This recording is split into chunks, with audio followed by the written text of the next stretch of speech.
જય શ્રીમન નારાયણ.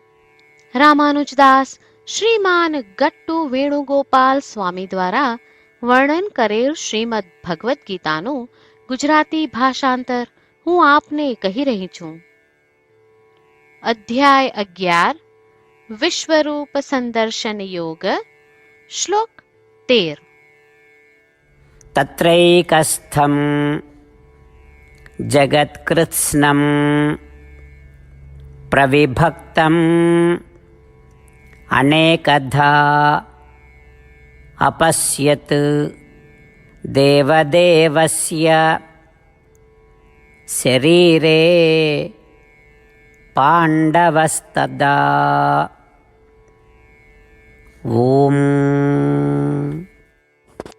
ગીતાચાર્ય શ્રી કૃષ્ણ પરમાત્મા અર્જુન સાથે આપણને બધાને વિશ્વરૂપ સંદર્શન યોગ શીખવી રહ્યા છે.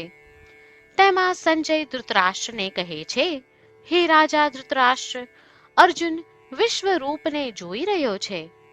અર્જુન વિભિન્ન પ્રકારે વિભાજિત આ સમગ્ર બ્રહ્માંડને જુએ છે, જે પરમ શ્રી કૃષ્ણ પરમાત્માના દિવ્ય વિશ્વરૂપની અંદર એક જગ્યાએ સ્થિત છે.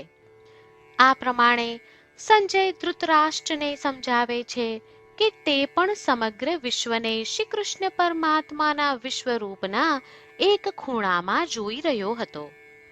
આ સમગ્ર વિશ્વ શ્રી કૃષ્ણ પરમાત્માના દિવ્ય શરીરના એક ખૂણામાં છે. આપણે એ વિશ્વના એક ખૂણામાં છીએ. આટલા નાના હોવા છતાં આપણે શ્રી કૃષ્ણ પરમાત્માની કૃપાથી શ્રી કૃષ્ણ પરમાત્માના વિશ્વરૂપ વિશે સાંભળવાનો અવસર પ્રાપ્ત કર્યો છે. તો ચાલો શ્રી કૃષ્ણ પરમાત્મા પ્રત્યે કૃતજ્ઞતા વ્યક્ત કરીએ. શ્રી કૃષ્ણ પરમાત્માનું શરણ લઈ આપણા જીવનને અર્થપૂર્ણ બનાવવાનો પ્રયાસ કરતા ચાલો આપણે બધા સંજયના શબ્દોનું આ શ્લોક સ્વરૂપે પુનરાવર્તન કરીએ. તત્રૈકસ્થં જગત્કૃત્સ્નં પ્રવિભક્તં અનેકધા અપશ્યદ્દેવદેવસ્ય શરીરે પાંડવસ્તદા.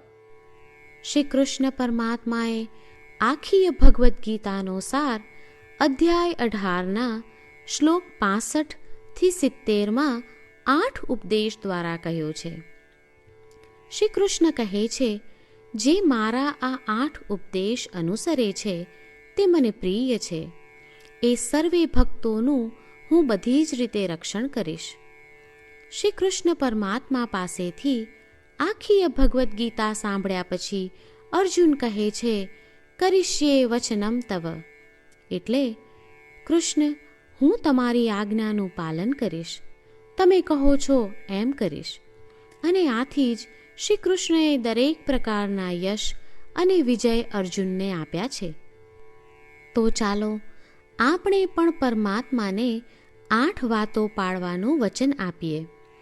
પરમાત્માને આપેલા વચનથી મોટી કોઈ પૂજા, તપ કે યજ્ઞ નથી. 8 પ્રતિજ્ઞાઓ જે આપણે લેવી જોઈએ તે હું હવે કહું છું. આપ સૌ પણ એનો મન અને હૃદયથી વિચાર કરો.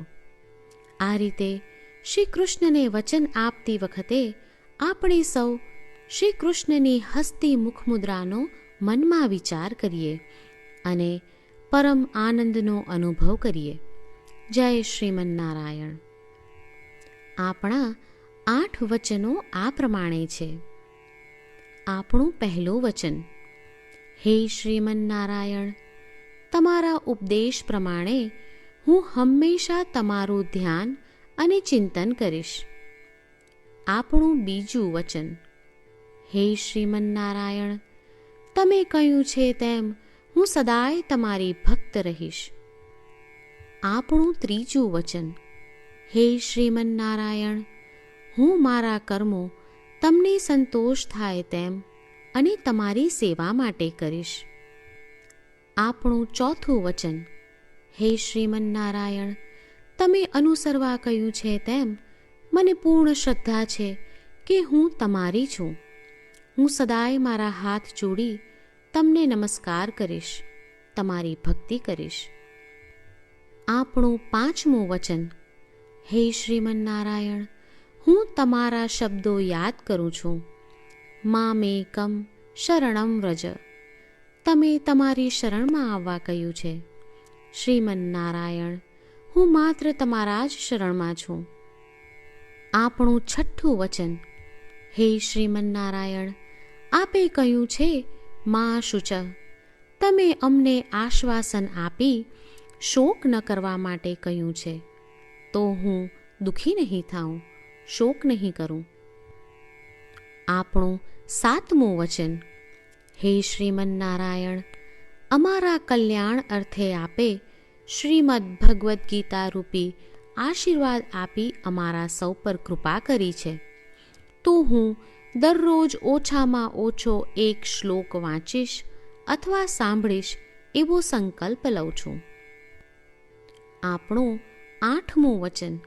હે શ્રીમન્નારાયણ, હું ગીતાના દૈવી શબ્દો એ ભક્તો સુધી પહોંચાડવાનો પ્રયત્ન કરીશ જેઓ ગીતાથી અજાણ છે. હે શ્રીમન્નારાયણ, તમે કહ્યું છે તેમ કરીશ, તમે કહ્યું છે એમ વર્તીશ અને તમારા માટે જ કર્મ કરીશ. શ્રીમન્નારાયણને આપેલું વચન કે દરરોજ તમે કહ્યું છે એમ કરીશું, એ જ એક મહાન પૂજા છે. તો ચાલો આપણે સૌ દ્રઢ શ્રદ્ધા સાથે પ્રભુ પાસે એક સંકલ્પ લઈએ. શ્રીમન્નારાયણ, કરીશ્યે વચનમ તવ. શ્રીમન્નારાયણ, હું તમારી આજ્ઞાનું પાલન કરીશ. સર્વમ શ્રી કૃષ્ણાર્પણમસ્તુ. જય શ્રીમન્નારાયણ. તત્રૈકસ્થં જગત્કૃત્સ્નં પ્રવિભક્તં અનેકધા અપશ્યત દેવદેવસ્ય શરીરે પાંડવસ્તદા. ઓમ. તત્રૈકસ્થં જગત્કૃત્સ્નં પ્રવિભક્તં અનેકધા અપશ્યદ્દેવદેવસ્ય શરીરે પાંડવસ્તદા. જય શ્રીમન્નારાયણ. તમામ ભક્તોને ખાસ વિનંતી. આપણા જીવનની દરેક બાબતોમાં આપણે તાત્કાલિક અને અસરકારક પરિણામો ઈચ્છીએ છીએ. આ પ્રાપ્ત કરવા માટે ચાલો દરરોજ 1 મિનિટ ફાળવીએ અને નારાયણાસ્ત્રમ વાંચીએ. નારાયણાસ્ત્રમ મેળવવા માટે તેની વેબસાઇટ જે www.narayanaastram.org છે તેના પર જાઓ અને રજિસ્ટ્રેશનમાં તમારું નામ અને ઈમેલ આપો. તમે આપેલા ઈમેલ પર તમને નારાયણાસ્ત્રમ PDF પ્રાપ્ત થશે. PDFમાં રામાયણનો 1 શ્લોક, ગીતાનો 1 શ્લોક અને 1 વિષ્ણુ નામ છે. આ 3ને નારાયણાસ્ત્રમ કહેવામાં આવે છે. દરેક વ્યક્તિને આ શ્લોકોનું અલગ અલગ સંયોજન પ્રાપ્ત થાય છે.